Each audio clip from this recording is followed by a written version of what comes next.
नमस्कार दोस्तों, स्वागत करता हूं मैं आप सभी का एक बार फिर से हमारे भगवत गीता की सीरीज के एक और बेहतरीन वीडियो में। दोस्तों आज हम लेकर आए हैं आपके लिए भगवत गीता का अध्याय क्रमांक 5।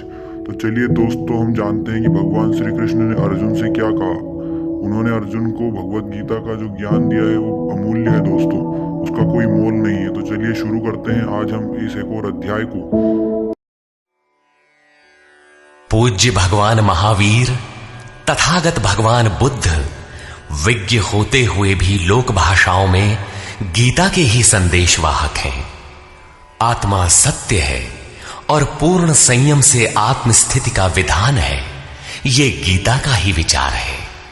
बुद्ध ने उसी तत्व को सर्वज्ञ तथा अविनाशी पद कहकर गीता के ही विचार को पुष्ट किया है।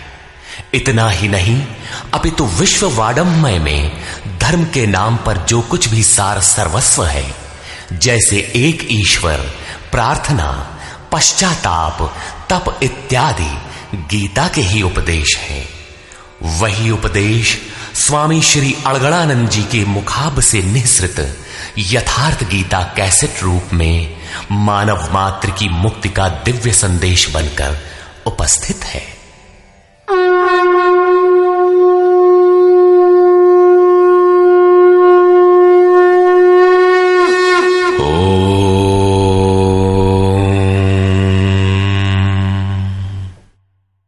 श्री परमात्मने नमः। यथार्थ गीता, श्रीमद् भगवत गीता, अथ पंचमो अध्यायः। अध्याय 3 में अर्जुन ने प्रश्न रखा था कि भगवान, जब ज्ञान योग आपको श्रेष्ठ मान्य है तो आप मुझे भयंकर कर्मों में क्यों लगाते हैं? अर्जुन को निष्काम कर्म योग की अपेक्षा ज्ञान योग कुछ सरल प्रतीत हुआ लगता है, क्योंकि ज्ञान योग में हारने पर देवत्व और विजय में महामहिम स्थिति, दोनों ही दशाओं में लाभ ही लाभ प्रतीत हुआ। किंतु अब तक अर्जुन ने भली प्रकार समझ लिया था कि दोनों ही मार्गों में कर्म तो करना ही पड़ेगा। योगेश्वर उसे संशय रहित होकर तत्वदर्शी महापुरुष की शरण लेने के लिए भी प्रेरित करते हैं, क्योंकि समझने के लिए वही एक स्थान है। अतः दोनों मार्गों में से एक चुनने से पूर्व उसने निवेदन किया। अर्जुन उवाच।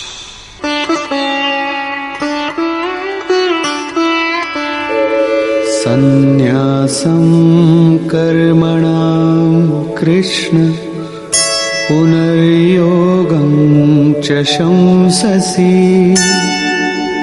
यच्छ्रेय एतयोरेकं तन्मे ब्रूहि सुनिश्चितम्। हे श्री कृष्ण, आप कभी संन्यास माध्यम से किए जाने वाले कर्म की और कभी निष्काम दृष्टि से किए जाने वाले कर्म की प्रशंसा करते हैं। इन दोनों में से एक जो भली प्रकार आपका निश्चय किया हुआ हो, जो परम कल्याणकारी हो, उसे मेरे लिए कहिए। कहीं जाने के लिए आपको 2 मार्ग बताए जाए तो आप सुविधाजनक मार्ग अवश्य पूछेंगे। यदि नहीं पूछते तो आप जाने वाले नहीं हैं। इस पर योगेश्वर श्री कृष्ण ने कहा। श्री भगवान उवाच। संन्यासः कर्मयोगश्च निःश्रेयसकरावुभौ तयोस्तु कर्म संन्यासात् कर्मयोगो विशिष्यते। अर्जुन, संन्यास माध्यम से किया जाने वाला कर्म अर्थात ज्ञान मार्ग से किया जाने वाला कर्म और कर्म योग, निष्काम भावना से किए जाने वाले कर्म, ये दोनों ही परम श्रेय को दिलाने वाले हैं। परंतु इन दोनों मार्गों से संन्यास अथवा ज्ञान दृष्टि से किए जाने वाले कर्म की अपेक्षा निष्काम कर्म योग श्रेष्ठ है। प्रश्न स्वाभाविक है कि श्रेष्ठ क्यों है? ज्ञेयः स नित्य सन्न्यासी यो न द्वेष्टि न काङ्क्षति निर्द्वन्द्वो हि महाबाहो सुखं बन्धात् प्रमुच्यते। महाबाहु अर्जुन, जो न किसी से द्वेष करता है न किसी की आकांक्षा करता है, वो सदैव सन्यासी ही समझने योग्य है, चाहे वो ज्ञान मार्ग से या निष्काम कर्म मार्ग से ही क्यों ना हो। राग द्वेषादि द्वंद्वों से रहित वो पुरुष सुखपूर्वक भव बंधन से मुक्त हो जाता है।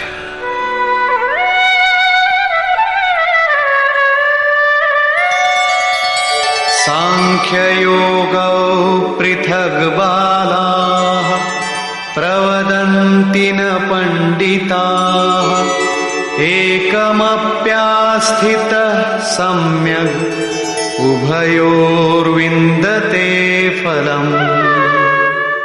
निष्काम कर्मयोग तथा ज्ञान योग, इन दोनों को वही अलग अलग बताते हैं जिनकी समझ इस पथ में अभी बहुत हल्की है, न कि पूर्ण ज्ञाता पंडित लोग, क्योंकि दोनों में से एक में भी अच्छी प्रकार स्थित हुआ पुरुष दोनों के फल रूप परमात्मा को प्राप्त होता है। दोनों का फल एक है, इसलिए दोनों एक ही समान है।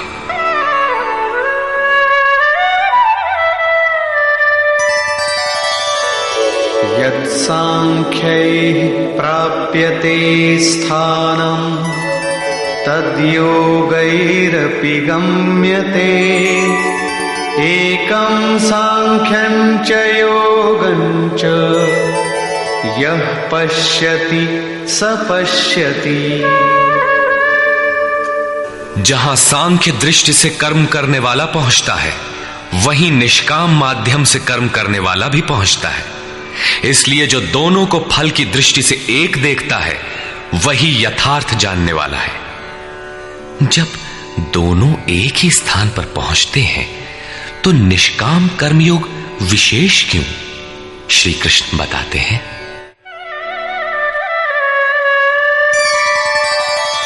संन्यासस्तु महाबाहो दुःखमाप्तुमयो गतः योगयुक्तो मुनिर्ब्रह्म न चिरेणाधिगच्छति। अर्जुन, निष्काम कर्मयोग का आचरण किए बिना संन्यासः का प्राप्त होना दुखप्रद है। जब योग का आचरण प्रारंभ ही नहीं किया तो असंभव सा है। इसलिए भगवत स्वरूप का मनन करने वाला मुनि, जिसकी मन सहित इंद्रियां मौन है, निष्काम कर्मयोग का आचरण करके परब्रह्म परमात्मा को शीघ्र ही प्राप्त हो जाता है।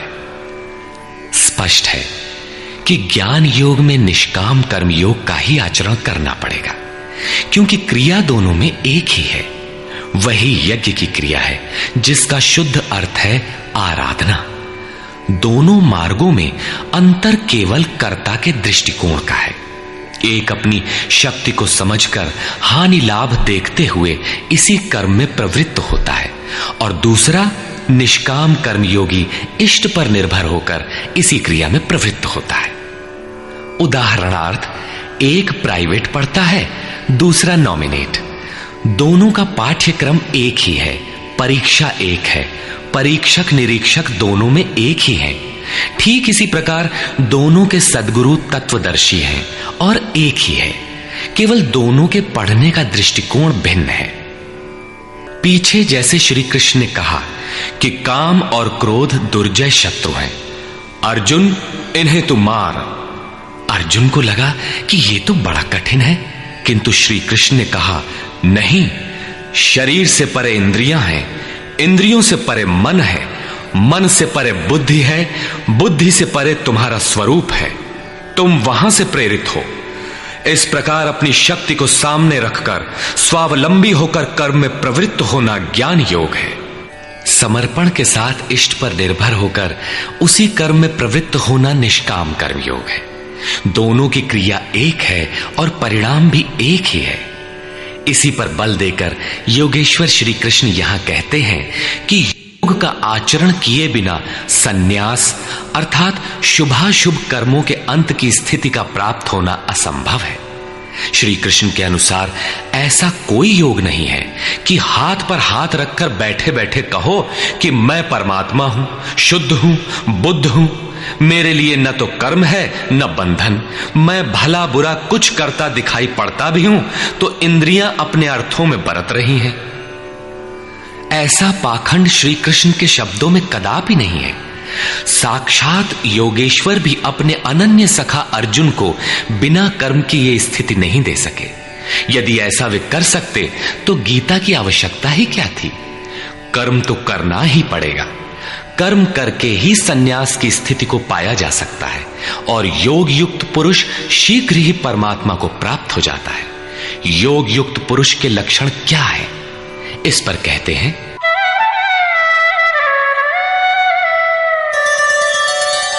योगयुक्तो विशुद्धात्मा विजितात्मा जितेन्द्रियः सर्वभूतात्मा भूतात्मा कुर्वन्नपि न लिप्यते।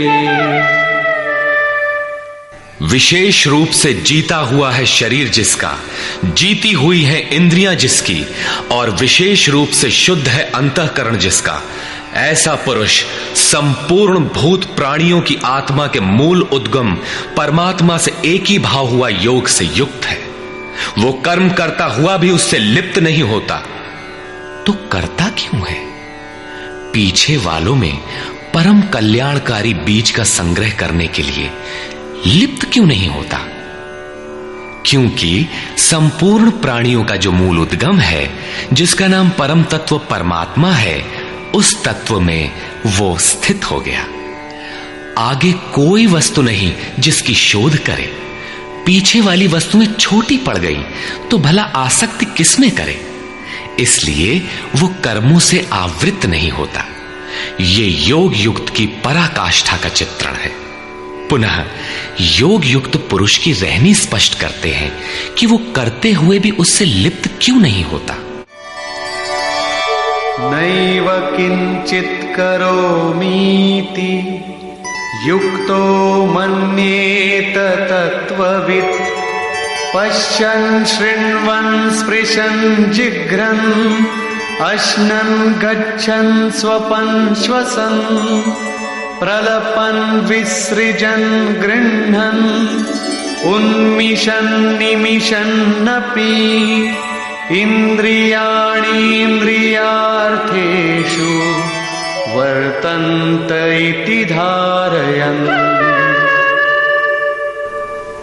परम तत्व परमात्मा को साक्षात्कार सहित जानने वाले योग युक्त पुरुष की ये मन स्थिति अर्थात अनुभूति है कि मैं किंचित मात्र भी कुछ नहीं करता हूं। ये उसकी कल्पना नहीं, बल्कि ये स्थिति उसने कर्म करके पाई है। अब प्राप्ति के पश्चात वो सब कुछ सुनता हुआ, स्पर्श करता, सूंघता, भोजन करता, गमन करता, सोता, श्वास लेता, त्याग करता, ग्रहण करता, आंखों को खोलता और मीचता हुआ भी इंद्रियां अपने अर्थों में बरतती हैं। ऐसी धारणा वाला होता है परमात्मा से बढ़कर कुछ है ही नहीं, और जब उसमें वो स्थित ही है तो उससे बढ़कर किस सुख की कामना से वो किसी का स्पर्श इत्यादि करेगा। यदि कोई श्रेष्ठ वस्तु आगे होती तो आसक्ति अवश्य रहती, किंतु प्राप्ति के बाद अब और आगे जाएगा कहां और पीछे त्यागेगा क्या? इसलिए योग युक्त पुरुष लिप्त नहीं होता। इसी को एक उदाहरण के माध्यम से प्रस्तुत करते हैं। ब्रह्मण्याधाय कर्माणि संगं त्यक्त्वा करोति यः लिप्यते न स पापेन पद्मपत्रमिवाम्भसा। कमल कीचड़ में होता है, उसका पत्ता पानी के ऊपर तैरता है, लहरें रात दिन उसके ऊपर से गुजरती हैं, किंतु आप पत्ते को देखें सूखा मिलेगा, जल की एक बूंद भी उस पर टिक नहीं पाती। कीचड़ और जल में रहते हुए भी वो उससे लिप्त नहीं होता। ठीक इसी प्रकार जो पुरुष सब कर्मों को परमात्मा में विलय करके साक्षात्कार के साथ ही कर्मों का विलय होता है, इससे पूर्व नहीं। आसक्ति को त्याग करके अब आगे कोई वस्तु नहीं, अतः आसक्ति नहीं रहती, इसलिए आसक्ति को त्याग कर कर्म करता है। वो भी इसी प्रकार लिप्त नहीं होता। फिर वो करता क्यों है? आप लोगों के लिए, समाज के कल्याण साधन के लिए, पीछे वालों के मार्गदर्शन के लिए। इसी पर बल देते हैं। कायेन मनसा बुद्ध्या केवलैरिन्द्रियैरपि योगिनः कर्म कुर्वन्ति संगम त्यक्त्वात्मशुद्धये। योगी जन केवल इंद्रिय, मन, बुद्धि और शरीर द्वारा भी आसक्ति त्याग कर आत्मशुद्धि के लिए कर्म करते हैं। जब कर्म ब्रह्म में विलय हो चुके तो क्या अब भी आत्मा अशुद्ध ही है? नहीं, वे सर्वभूतात्म भूतात्मा हो चुके हैं। संपूर्ण प्राणियों में वे अपनी ही आत्मा का प्रसार पाते हैं। उन समस्त आत्माओं की शुद्धि के लिए, आप सबका मार्गदर्शन करने के लिए वे कर्म में बरतते हैं। शरीर, मन, बुद्धि तथा केवल इंद्रियों से वो कर्म करता है। स्वरूप से वो कुछ भी नहीं करता, स्थिर है।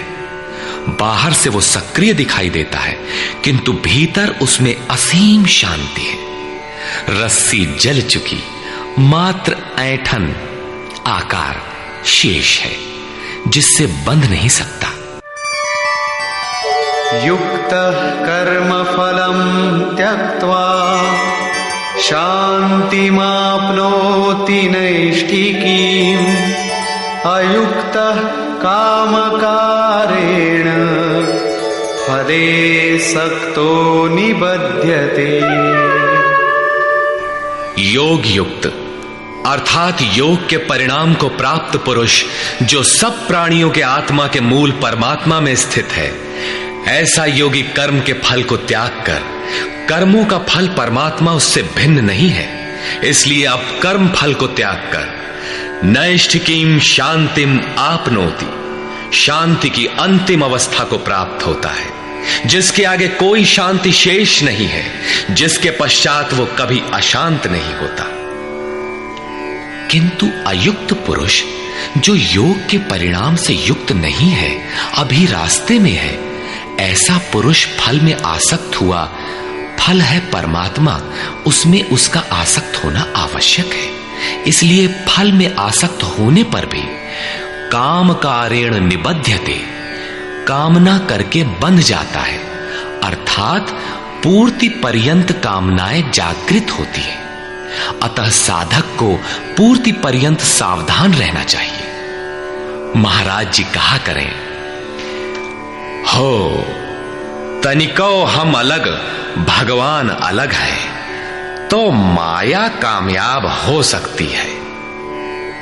कल ही प्राप्ति होनी हो, किंतु आज तो वो अज्ञानी ही है, अतः पूर्ति पर्यंत साधक को असावधान नहीं होना चाहिए। इसी पर आगे देखें।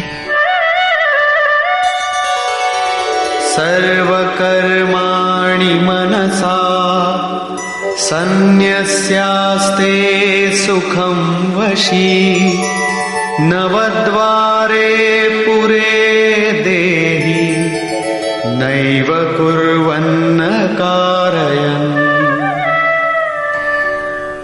जो संपूर्ण रूप से स्ववश है, जो शरीर, मन, बुद्धि और प्रकृति से परे स्वयं में स्थित है, ऐसा वशी पुरुष निसंदेह न कुछ करता है न कराता है। पीछे वालों से कराना भी उसकी आंतरिक शांति का स्पर्श नहीं कर पाता। ऐसा स्वरूपस्थ पुरुष शब्दादि विषयों को उपलब्ध कराने वाले 9 द्वारों, 2 कान, 2 नेत्र, 2 नासिका छिद्र, 1 मुख उपस्थ एवं पायु वाले शरीर रूपी घर में सब कर्मों को मन से त्याग कर स्वरूपानंद में ही स्थित रहता है। यथार्थतः वो न कुछ करता है और न कराता है। इसी को पुनः श्री कृष्ण दूसरे शब्दों में कहते हैं कि वो प्रभु न करता है न कराता है। सद्गुरु, भगवान, प्रभु, स्वरूपस्थ, महापुरुष, युक्त इत्यादि एक दूसरे के पर्याय हैं। अलग से कोई भगवान कुछ करने नहीं आता। वो जब करता है तो इन्हीं स्वरूपस्थ इष्ट के माध्यम से कराता है। महापुरुष के लिए शरीर मकान मात्र है। अतः परमात्मा का करना और महापुरुष का करना एक ही बात है, क्योंकि वो उनके द्वारा है। वस्तुतः वो पुरुष करते हुए भी कुछ नहीं करता। इसी पर अगला श्लोक देखें। न कर्तृत्वं न कर्माणि लोकस्य सृजति प्रभुः न कर्मफल संयोगं स्वभावस्तु प्रवर्तते। वो प्रभु न तो भूत प्राणियों के कर्तापन को, न कर्मों को और न कर्म फलों का संयोग ही बैठाता है, बल्कि स्वभाव में स्थित प्रकृति के दबाव के अनुसार ही सभी बरतते हैं। जैसी जिसकी प्रकृति सात्विक, राजसी अथवा तामसी है, उसी स्तर से वो बरतता है। प्रकृति तो लंबी चौड़ी है, लेकिन आपके ऊपर उतना ही प्रभाव डाल पाती है जितना आपका स्वभाव विकृत अथवा विकसित है। प्रायः लोग कहते हैं कि करने कराने वाले तो भगवान हैं, हम तो यंत्र हैं, हमसे वे भला करावें अथवा बुरा। किंतु योगेश्वर श्री कृष्ण कहते हैं कि न वो प्रभु स्वयं करता है, न कराता है, और न वो जुगाड़ ही बैठाता है। लोग अपनी स्वभाव में स्थित प्रकृति के अनुरूप बरतते हैं, भगवान नहीं करते। तब लोग कहते क्यों हैं कि भगवान करते हैं? इस पर योगेश्वर बताते हैं, नादत्ते कस्यचित् पापं न चैव सुकृतं विभुः अज्ञानेनावृतं ज्ञानं तेन मुह्यन्ति जन्तवः। जिसे अभी प्रभु कहा उसी को यहां विभु कहा गया है, क्योंकि वो संपूर्ण वैभव से संयुक्त है। प्रभुता एवं वैभव से संयुक्त वो परमात्मा न किसी के पाप कर्म को और न किसी के पुण्य कर्मों को ही ग्रहण करता है। फिर लोग कहते क्यों हैं? इसलिए कि अज्ञान के द्वारा ज्ञान ढका हुआ है। उन्हें अभी साक्षात्कार सहित ज्ञान तो हुआ नहीं, वे अभी जंतु हैं। मोहवश वे कुछ भी कह सकते हैं। ज्ञान से क्या होता है, इसे स्पष्ट करते हैं। ज्ञानेन तु तदज्ञानम् येषां नाशितमात्मनः तेषामादित्यवज्ज्ञानं प्रकाशयति तत्परम्।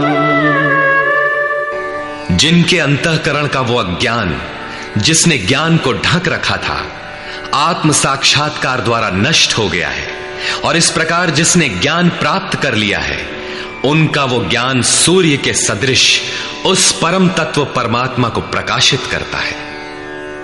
तो क्या परमात्मा किसी अंधकार का नाम है? नहीं, वो तो स्वयं प्रकाश रूप दिन राति, स्वयं प्रकाश रूप है तो, किंतु हमारे उपभोग के लिए तो नहीं है, दिखाई तो नहीं देता। जब ज्ञान द्वारा अज्ञान का आवरण हट जाता है तो उनका वो ज्ञान सूर्य के सदृश परमात्मा को अपने में प्रवाहित कर लेता है। फिर उस पुरुष के लिए कहीं अंधकार नहीं रह जाता। उस ज्ञान का स्वरूप क्या है? तद्बुद्धयस्तदात्मानः तन्निष्ठास्तत्परायणाः गच्छन्त्य पुनरावृत्तिं ज्ञाननिर्धूतकल्मषाः। जब उस परम तत्व परमात्मा के अनुरूप बुद्धि हो, तत्व के अनुरूप प्रवाहित मन हो, परम तत्व परमात्मा में एक ही भाव से उसकी रहनी हो और उसी के परायण हो, इसी का नाम ज्ञान है। ज्ञान कोई बकवास या बहस नहीं है। इस ज्ञान द्वारा पाप रहित हुआ पुरुष पुनरागमन रहित परम गति को प्राप्त होता है।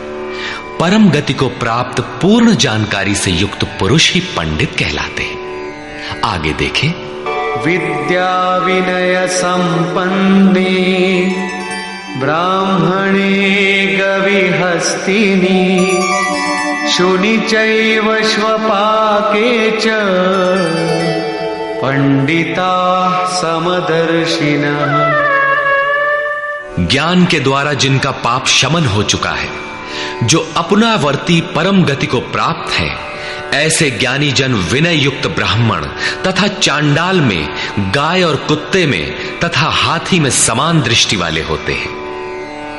उनकी दृष्टि में विद्या विनय युक्त ब्राह्मण न तो कोई विशेषता रखता है और न चांडाल कोई हीनता रखता है। न गाय धर्म है और न कुत्ता अधर्म, और न हाथी विशालता ही रखता है। ऐसे पंडित ज्ञाता जन समदर्शी और समवर्ती होते हैं। उनकी दृष्टि चमड़ी पर नहीं रहती बल्कि आत्मा पर पड़ती है। अंतर केवल इतना है, विद्या विनय संपन्न स्वरूप के समीप है और शेष कुछ पीछे है। कोई एक मंजिल आगे है तो कोई पिछले पड़ाव पर। शरीर तो वस्त्र है। उनकी दृष्टि वस्त्र को महत्व नहीं देती, अपितु उनके हृदय में स्थित आत्मा पर पड़ती है। इसलिए वे कोई भेद नहीं रखते। श्री कृष्ण ने पर्याप्त गो सेवा की थी। उन्हें गाय के प्रति गौरवपूर्ण शब्द कहना चाहिए था, किंतु उन्होंने ऐसा कुछ भी नहीं कहा। श्री कृष्ण ने गाय को धर्म में कोई स्थान नहीं दिया। उन्होंने केवल इतना माना कि अन्य जीव आत्माओं की तरह उसमें भी आत्मा है। गाय का आर्थिक महत्व जो भी हो, उसका धार्मिक वैशिष्ट्य परिवर्ती लोगों की देन है। श्री कृष्ण ने पीछे बताया कि अविवेकियों की बुद्धि अनंत शाखाओं वाली होती है, इसलिए वे अनंत क्रियाओं का विस्तार कर लेते हैं। जबकि निष्काम कर्म योग में अर्जुन निर्धारित क्रिया एक ही है, यज्ञ की प्रक्रिया आराधना। अपुनरावृत्ति वाला ऐसा महापुरुष उस विद्या विनय संपन्न ब्राह्मण, चांडाल, कुत्ते, हाथी और गाय सब पर समान दृष्टि वाला होता है, क्योंकि उसकी दृष्टि हृदय स्थित आत्म स्वरूप पर पड़ती है। ऐसे महापुरुष को परम गति में क्या मिला है और कैसे, इस पर प्रकाश डालते हुए योगेश्वर श्री कृष्ण बताते हैं। इहैव तैर्जितः सर्गो येषां साम्ये स्थितं मनः निर्दोषं हि समं ब्रह्म तस्माद् ब्रह्मणि ते स्थिताः। उन पुरुषों द्वारा जीवित अवस्था में ही संपूर्ण संसार जीत लिया गया, जिनका मन समत्व में स्थित है। मन के समत्व का संसार जीतने से क्या संबंध? संसार मिट ही गया तो वो पुरुष रहा कहां? श्री कृष्ण कहते हैं, निर्दोषम हि समम ब्रह्म। वो ब्रह्म निर्दोष और सम है। इधर उनका मन भी निर्दोष और सम स्थिति वाला हो गया। तस्मात् ब्रह्मणि ते स्थिताः, इसलिए वो ब्रह्म में स्थित हो जाता है। इसी का नाम अपुनरावर्ती परम गति है। ये कब मिलता है? जब संसार रूपी शत्रु जीतने में आ जाए। संसार कब जीतने में आता है? जब मन का निरोध हो जाए, समत्व में प्रवेश पा जाए, क्योंकि मन का प्रसार ही जगत है। जब वो ब्रह्म में स्थित हो जाता है, तब ब्रह्मविद का लक्षण क्या है, उसकी रहनी स्पष्ट करते हैं। न प्रहिष्येत् प्रियं प्राप्य नो द्विजेत् प्राप्य च प्रियं स्थिरबुद्धिरसम्मूढो ब्रह्मविद् ब्रह्मणि स्थितः।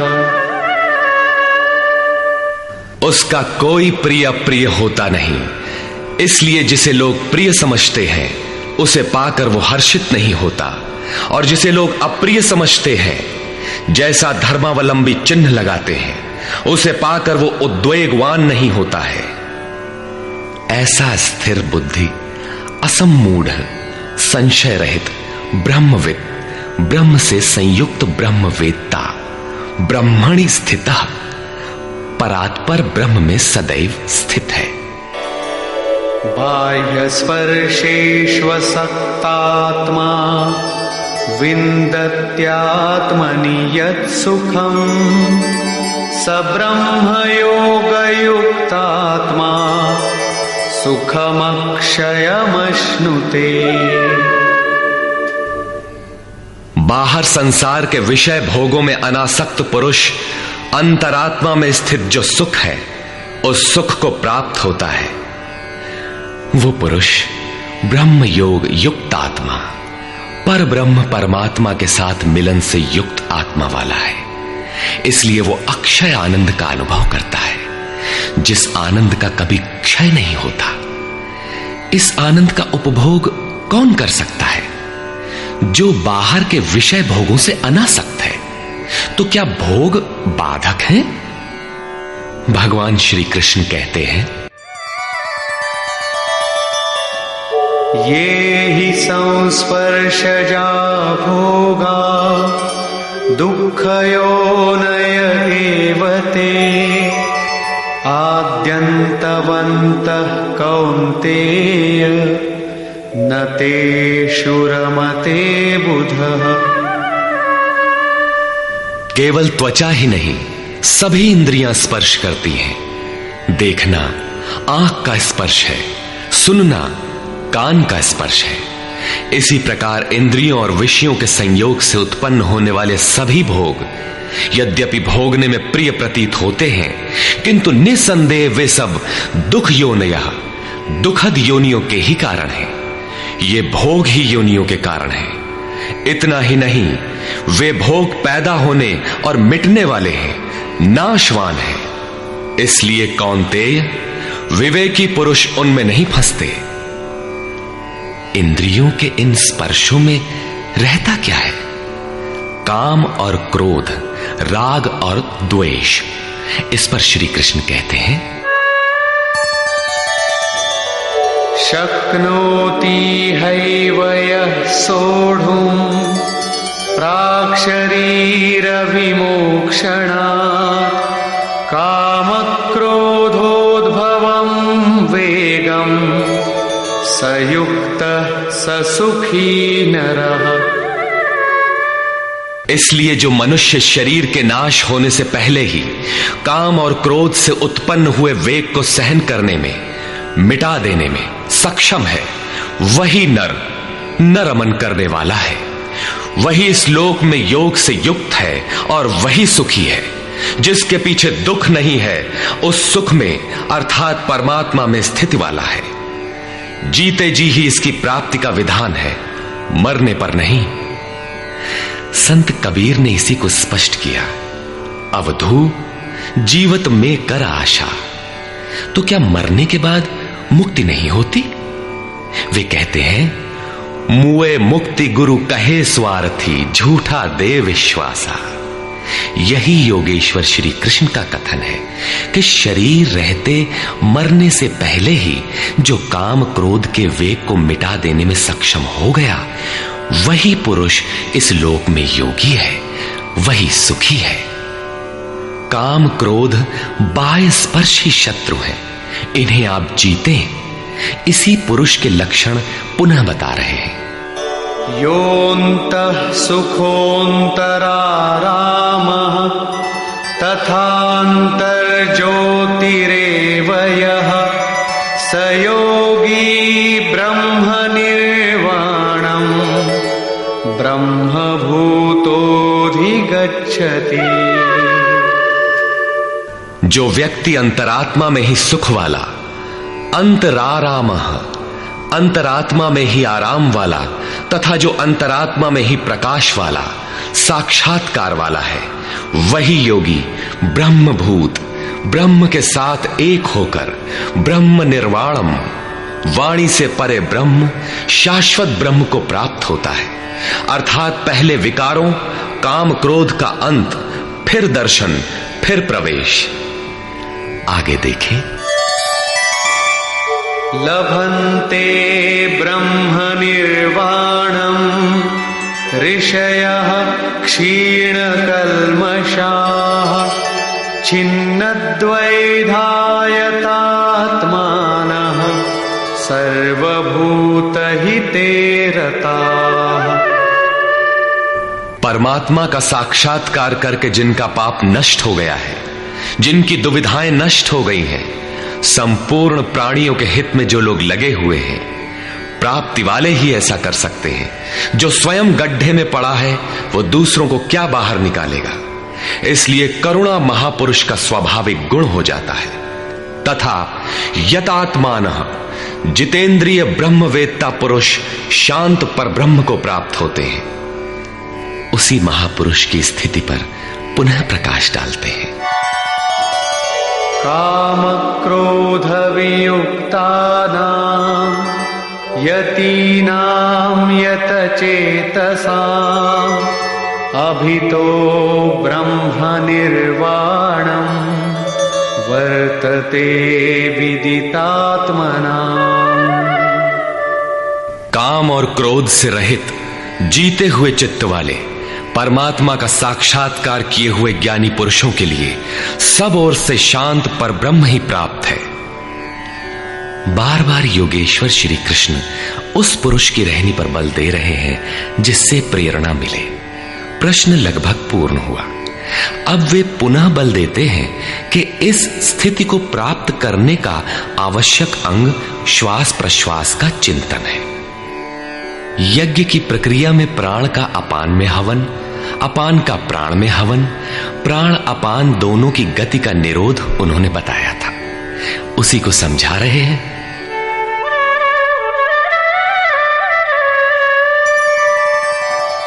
स्पर्शान् कृत्वा बहिर्बाह्यान् चक्षुश्चैवान्तरे भ्रुवोः प्राणापानौ समौ कृत्वा नासाभ्यन्तरचारिणौ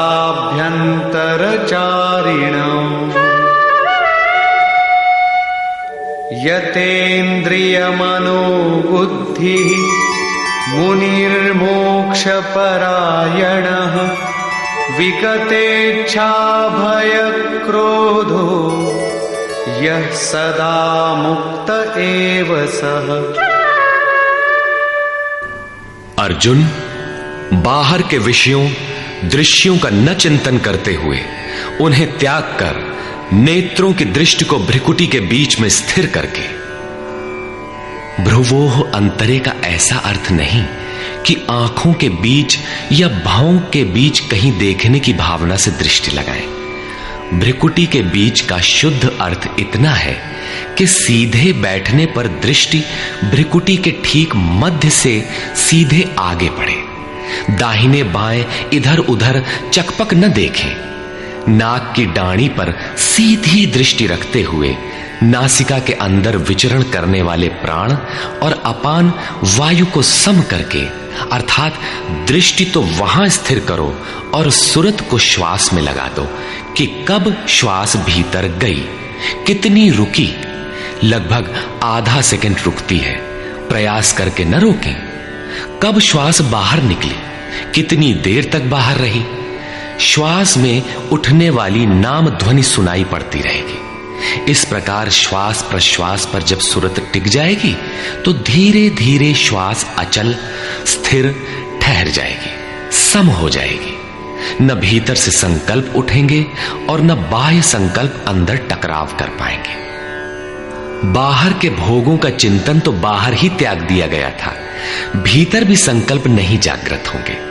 सुरत एकदम खड़ी हो जाती है, तैल धारावत। तेल की धारा पानी की तरह टप टप नहीं गिरती, जब तक गिरेगी धारा ही गिरेगी।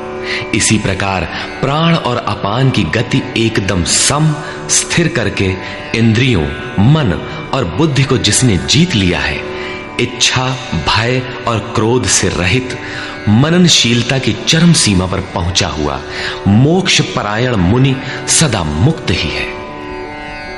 मुक्त होकर वो कहां जाता है, क्या पाता है? इस पर कहते हैं, भोक्तारं यज्ञ तपसां सर्वलोकमहेश्वरं